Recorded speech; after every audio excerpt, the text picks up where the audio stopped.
Hello friends, today we discuss about the some basic concept of trigonometry. Firstly, we have a triangle ABC. It is called a right angle triangle. Now, in figure, angle CAB is called a equitangle.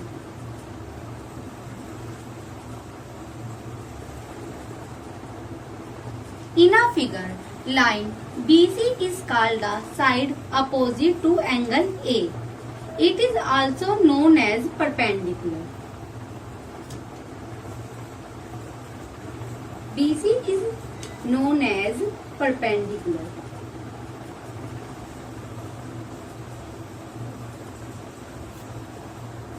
In a figure, line AB is called the side adjacent of angle A.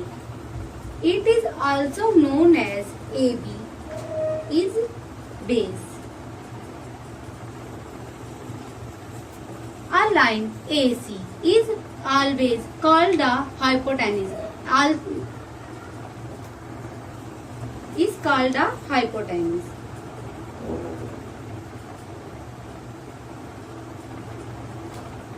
In a figure, AC या जो सबसे बड़ी जो line होती है उसे कहते हैं हाइपोटेनिस. ये हमेशा जो बड़ी लाइन होती है ट्रायंगल में वो हमेशा हाइपोटेनिस ही रहेगी. चाहे और कोई BC ये बेस हो सकता है या AB जो है वो परपेंडिकुलर हो सकता है. जैसे अब हम समझेंगे, एक अनोदर राइट एंगल ट्रायंगल लेंगे.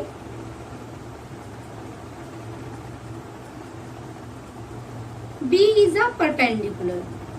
तो यहाँ पे अगर हम लेंगे CAB, now we change the angle. In a figure, angle is C, equitangle is C. तो जो एंगल के सामने वाली जो भुजा होगी या फिर now we take a other right angle triangle ABC.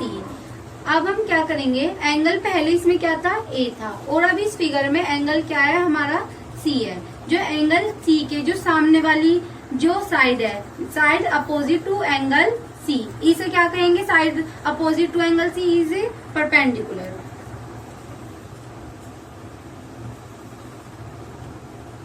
And angle के जो सबसे बड़ी वाली जो साइड है उसे क्या कहते हैं हम, हाइपोटेन्यूज. एंड जो दूसरी साइड बची है उसे क्या कहेंगे हम, BC is known as base. तो पहले हमने इस वाली फिगर में क्या करा था, इसमें क्या था, BC is a perpendicular. But अब जब एंगल चेंज हो जाएगा तो परपेंडिकुलर भी चेंज हो जाएगा, क्योंकि हमें पता है जो भी हम एंगल लेंगे उसके सामने वाली जो साइड होगी उसे क्या कहेंगे हम, परपेंडिकुलर. जैसे यहाँ पे एंगल ये था, इसके सामने वाली साइड क्या थी हमारी, BC is a perpendicular. But अब हमने एंगल क्या करा है, चेंज करा है. जैसे एंगल क्या करा है, इसने C करा है, तो इसके सामने वाली जो साइड होगी उसे क्या कहेंगे, परपेंडिकुलर. बट तुमने ये देखा होगा कि इन दोनों राइट एंगल ट्रायंगल में जो AC मतलब AC जो सबसे बड़ी वाली भुजा मतलब साइड जो है वो क्या है, इसमें हाइपोटेनिस इनकी जो स्थिति है या स्टेट है वो दोनों में सेम है. Now we discuss about the trigonometry ratio.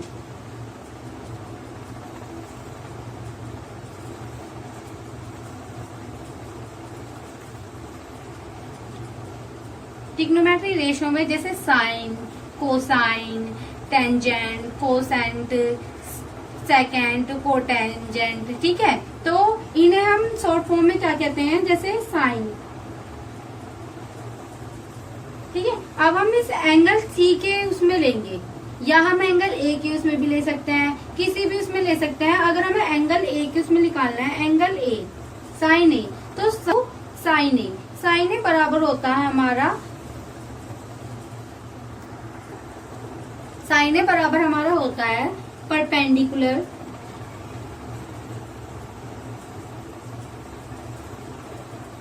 Upon hypotenuse. ठीक है, तो परपेंडिकुलर को हम क्या लिख सकते हैं, P लिख सकते हैं, और हाइपोटेनिस को हम क्या लिख सकते हैं, एच लिख सकते हैं। ऐसी हम साइन ए की, जैसे साइन ए की फॉर्म में लिया हमने, तो ऐसी साइन सी की फॉर्म में ले सकते हैं। बट हम साइन ए की फॉर्म मतलब एंगल ए की फॉर्म में सारे वैल्यूज निकालेंगे। जैसे कोस ए, तो कोस ए बराबर हमारा होता है बेस अपॉन हाइपोटेनिस। बेस को हम क्या बी से रिप्रेजेंट करते हैं, और हाइपोटेनिस को आप पहले भी देखा है कि क्या करते हैं, एच से रिप्रेजेंट करते हैं। ऐसी टेन ए, टेन ए बराबर हमारा होता है परपेंडिकुलर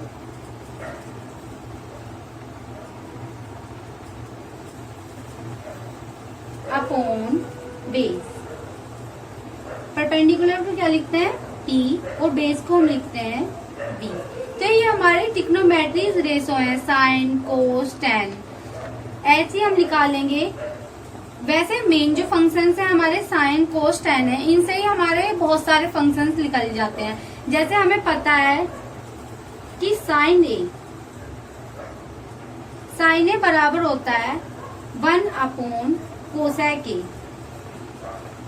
साइन ए जो होता है कोसेक ए का रेसिप्रोकल होता है।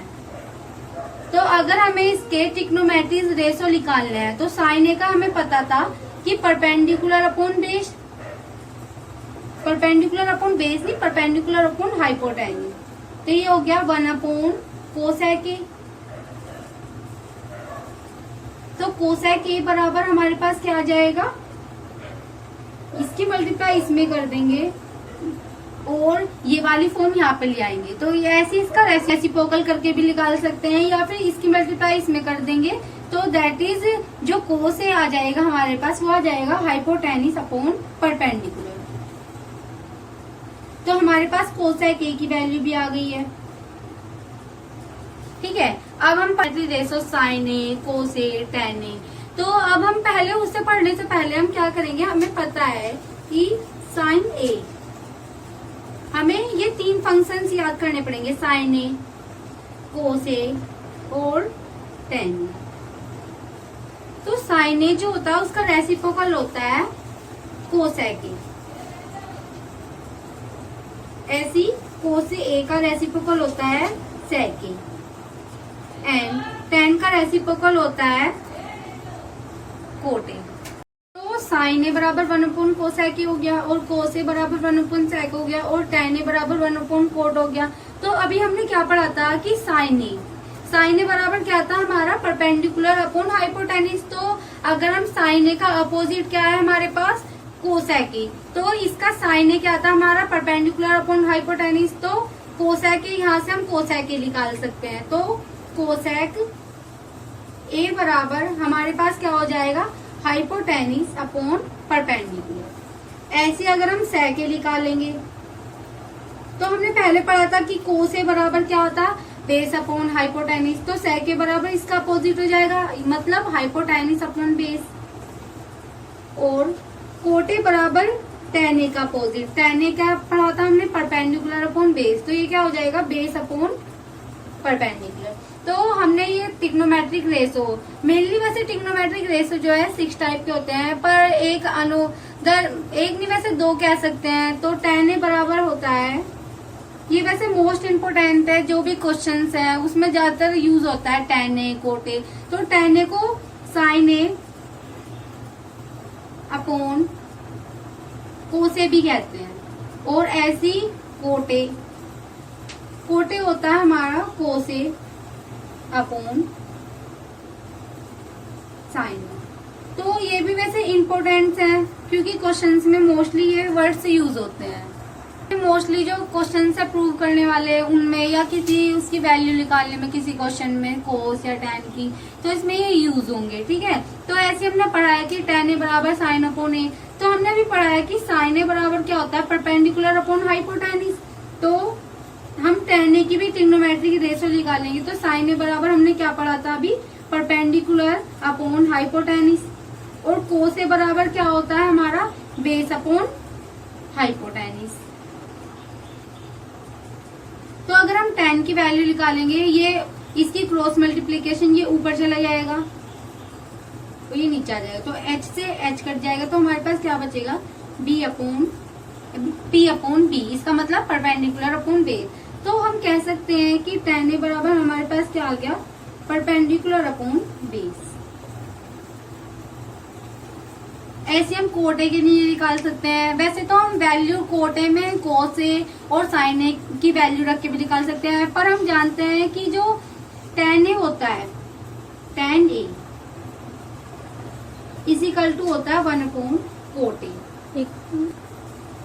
तो tan a बराबर क्या हो गया, 1 अपॉन कोट ए। तो ऐसे हम कोट ए की वैल्यू यहाँ से निकाल सकते हैं। कोट ए बराबर क्या हो जाएगा हमारा, b अपॉन p। तो वैसे ये सब sign A, cos A, tan A या cosec A, sac A, cot A, ये सब मतलब कि याद करने में बहुत डिफिकल्ट होता है। तो इसके लिए एक ट्रिक बनाई जाती है, जैसे कहते हैं पी बी पी और एच एच बी। इसी छोटी सी ट्रिक है, इसे हम याद कर सकते हैं और इससे सारे ट्रिग्नोमेट्रिक फंक्शंस की वैल्यू निकाल सकते हैं। एक मिनट, पीबीपी और एचएचबी, ये मतलब क्वेश्चन सॉल्व करने की एक शॉर्ट ट्रिक भी कह सकते हैं। ठीक है, तो पीबीपी अगर हम ये देखें, इन्हें 3 पार्ट में डिवाइड कर सकते हैं। अगर हम ऊपर से देखें तो P अपॉन एच, तो P अपॉन एच अभी हमने क्या पढ़ा था, P अपॉन एच होता है साइन ए। ऐसी H अपॉन बी, तो H अपॉन बी क्या होता है, H अपॉन बी होता है, नहीं B upon H, B upon H होता है हमारा कोस ए। ऐसी P upon B, P upon B क्या होता है हमारा tan ए। तो अगर हम ऊपर से देखें तो ये क्या वैल्यू है, साइन ए, कोस ए और tan ए। अगर हम ये नीचे से, ये क्या है हमारा, ऊपर से देखेंगे तो B upon H, P upon H, B upon H, P upon B. ठीक है, अगर हम देखें ऊपर से नीचे देखें तो ये क्या हो जाएगा हमारा, हमें पता है कि साइन ए का अपोजिट जो होता है वो होता है कोस ए, वो कोसैक ए, और कोस ए का अपोजिट क्या होता है हमारा सैक ए, और tan ए का अपोजिट क्या होता है हमारा कोट ए। तो अगर हम देखें ऊपर से नीचे तो ये क्या वैल्यू हो जाती है, cosec A, sac A, cot A. अब इससे हम जैसे देखेंगे कि साइन ए की वैल्यू क्या है हमारी, परपेंडिकुलर अपॉन हाइपोटेनिस, कोस ए की वैल्यू क्या हो गई हमारी, बेस अपॉन हाइपोटेनिस, और tan ए की वैल्यू क्या हो गई हमारी, परपेंडिकुलर अपॉन बेस। ऐसे हम अगर कोसैक ए की देखेंगे, वैसे हम जानते हैं कि कोसैक ए जो होता है वो अपोजिट होता है साइन ए का, तो हम निकाल सकते हैं कोसैक ए की वैल्यू। तो कोसैक ए बराबर क्या हो जाएगा हमारा, हाइपोटेनिस अपॉन परपेंडिकुलर। ऐसी सैक ए बराबर क्या हो जाएगा हमारा, हाइपोटेनिस अपॉन बेस, और कोट ए बराबर क्या हो जाएगा, बेस अपॉन परपेंडिकुलर। तो इससे हम जो सारे ट्रिग्नोमेट्रिक फंक्शन है उनकी वैल्यूज जो है बहुत इजी से निकाल सकते हैं। तो thank you for watching the video. Next we discuss about the question in this type of trigonometric ratio.